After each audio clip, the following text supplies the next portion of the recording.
আসসালামু আলাইকুম। কেমন আছেন সবাই? আশা করছি আপনারা সবাই ভালো আছেন। আল্লাহর অশেষ মেহেরবানিতে আমরাও ভালো আছি আলহামদুলিল্লাহ। আজকে আপনাদের সাথে আমি শেয়ার করব কিভাবে আমরা টমেটো সস তৈরি করতে পারি বাসায়। খুব সহজে এই সসগুলো তৈরি করা যায়। টমেটো সস বা টমেটো কেচাপ একই টাইপেরই, কিন্তু সাদা একটুখানি মশলা কেচাপে অ্যাড করতে হয়, তবে সসে না।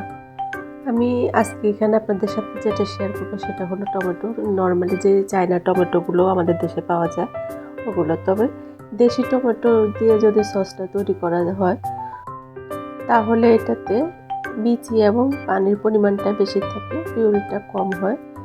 সেজন্য আপনারা চেষ্টা করবেন যে চায়না টমেটোগুলো পাওয়া যায় ওগুলো দিয়ে করার জন্য। আর চায়না টমেটোটা এখন 12 মাসই পাওয়া যায়, এগুলো দিয়ে করা যায়। আমি যেটা আজকে শেয়ার করবো সেটা হলো সস, টমেটো সস। খুব সহজে কিভাবে আপনারা বাসায় তৈরি করে সারা বছর সংরক্ষণ করতে পারেন সেটা।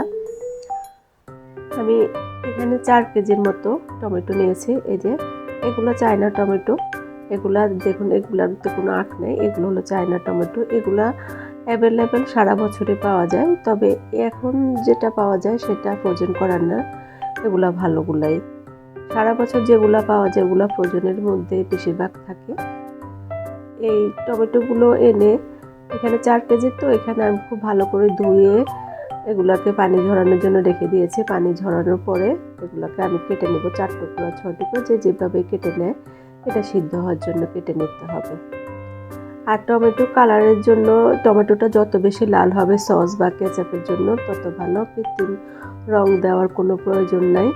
অনেকে এটাতে কৃত্রিম রং ইউজ করে, এটা ঠিক না, এটা শরীরের জন্য খুবই খারাপ।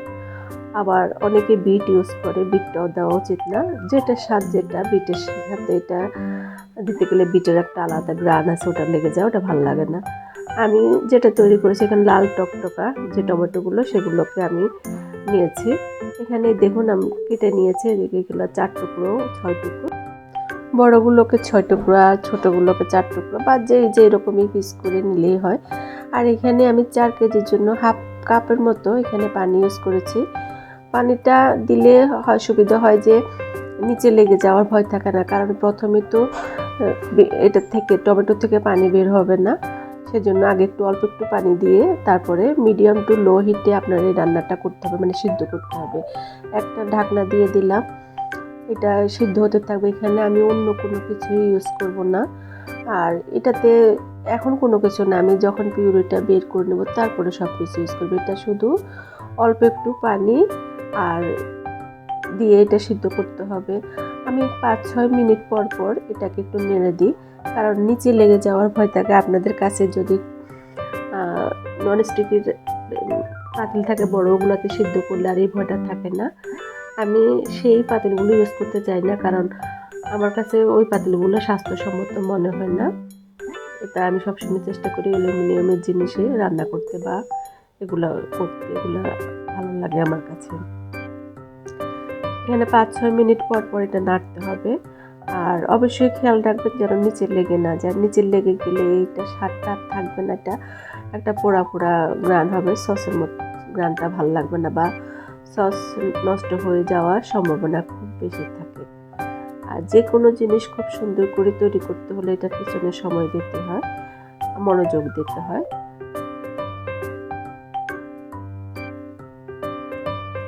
আমি অন্যান্য বছর ওভাবে বানাইনি, এমনি পিউরি করে রেখে দিতাম, কিন্তু এই বছরই প্রথম আমি এটাকে এভাবে তৈরি করছি। এগুলো সিদ্ধ হয়ে যাওয়ার পরে আমি এগুলাকে ঠান্ডা করে তারপরে ব্লেন্ডারে ব্লেন্ড করে নেব। একটু পরপর নেড়ে দিচ্ছি। আর ব্লেন্ডারে ব্লেন্ড করে নেওয়ার পরে একটা চাটনিতে এগুলো ছেঁকে নিতে হবে। এখানে বিচি বা উপরে যে চামড়াগুলো এগুলো থেকে যা অনেকটুকুই বাইর হয়, ওগুলো অবশ্যই ফেলে দেবেন। এটা সিদ্ধ হয়ে গেলে আমি ঠান্ডা করার পরে ব্লেন্ড করে নেব।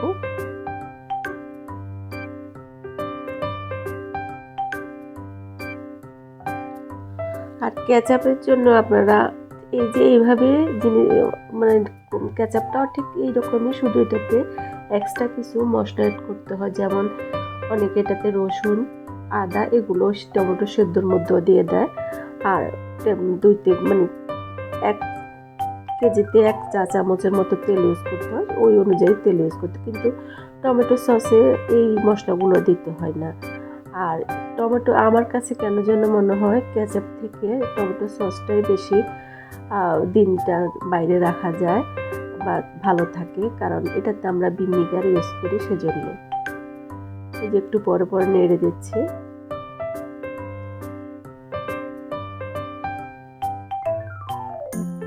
অবশ্যই খেয়াল রাখবেন যেন নিচে লেগে না যায়।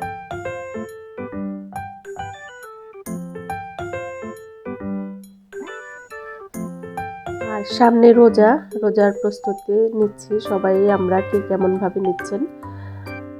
এই যে আমি দেখুন এখানে আমি ব্লেন্ডার, আমার ওই ভিডিওটা আসলে মানে করা হয়নি, আমি ব্লেন্ডারে এগুলো ব্লেন্ড করে মানে একটা চাটনিতে ছেঁকে পিউরিগুলো বাইর করে নিয়েছি।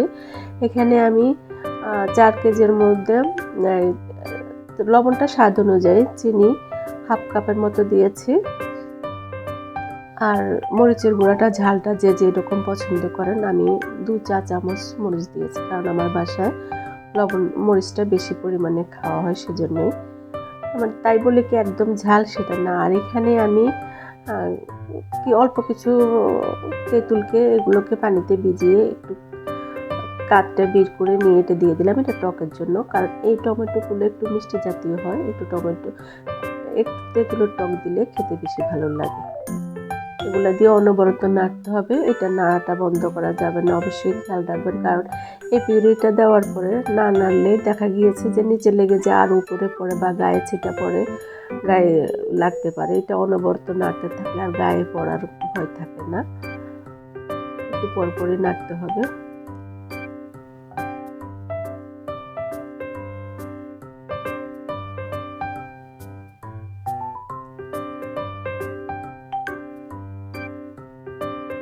এটা স্টিলের মানে খুন্তি বা চামচ দিয়ে নাড়ার থেকে কাঠের জিনিস দিয়ে নাড়তে চেষ্টা করবেন, তাহলে এটা নাড়তে সুবিধা হয়, নিচে লাগে না।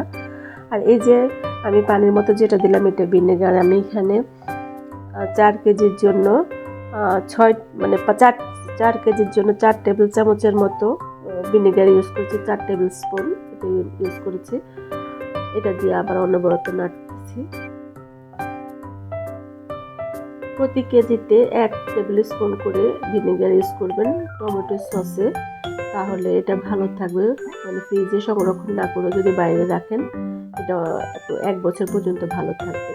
আমি আবারও একটু লবণ, একটু মরিচের গুঁড়ো অ্যাড করেছি। এটা আপনারা আপনাদের স্বাদ অনুযায়ী যে যেরকম খেতে পছন্দ করেন ওভাবেই আপনারা ব্যবহার করবেন। আমাদের বাসায় একটু ঝালটা একটু বেশি চলে, তাই আমি একটু ঝালটা আর একটু লবণটা ইউজ করেছি, ওটা আন্দাজ অনুযায়ী সবাই দিলেই হবে।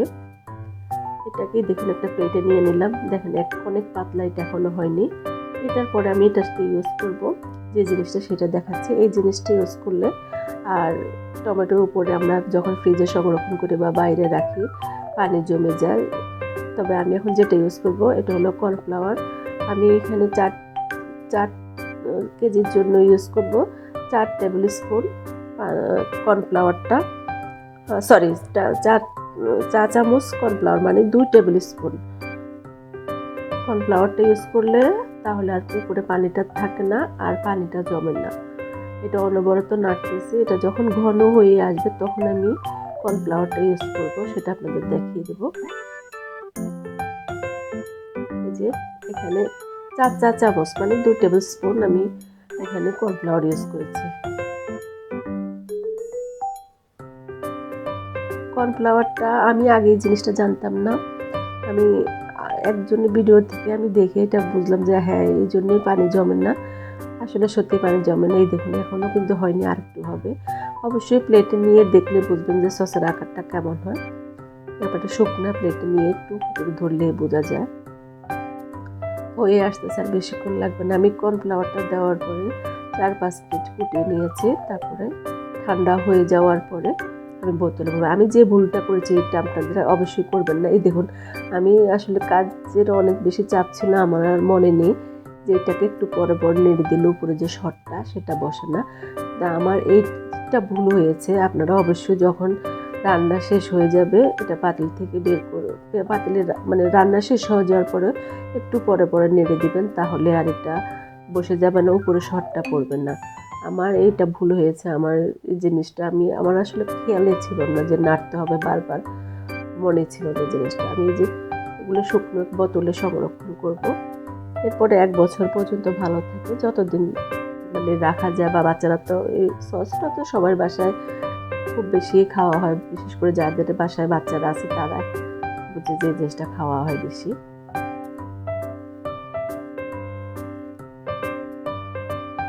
একটু পরে পরে নাড়তেছি। ওর এটা যতক্ষণ এটা আমি ভালো করে মিক্সড করি তারপরে আমি এটাকে বোতলে নিয়ে নেব। আর মাশাআল্লাহ করে এটা সত্যি অনেক মজাদার হয়েছে, খেতেও ভালো লেগেছে, সবাই অনেক পছন্দ করেছে, বিশেষ করে আমার বাচ্চারা বা আমার হাজব্যান্ড অনেক বেশি পছন্দ করেছে। বাইরের জিনিস কেনা জিনিস থেকে নিজের ঘরে বানানো জিনিসগুলা সত্যি অনেক ভালো।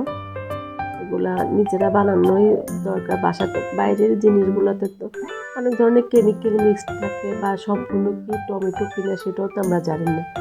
এই জন্য যেরকমই হোক নিজের বানানো জিনিসই ভালো। এভাবে করে অবশ্যই কাচের বয়ামে সংরক্ষণ করবেন, তাহলে এগুলা ভালো থাকে বেশি। আমার 2টা বয়ামে রাখার পরে বাকিগুলো আমি ছোট একটা বাটিতে 2টো বাটিতে নিয়ে নিয়েছি। এগুলা বাচ্চাদের জন্য দেখি বিকেলবেলায় কিছু বানিয়ে ওদেরকে দিব। সবাই ভালো থাকবেন। আমার টমেটো সসটা কেমন হলো অবশ্যই কমেন্টে জানাবেন। আপনারা এভাবে বানিয়ে নেবেন, ইনশাআল্লাহ সবার ভালো লাগবে। ভালো থাকবেন। আল্লাহ হাফেজ। আসসালামু আলাইকুম।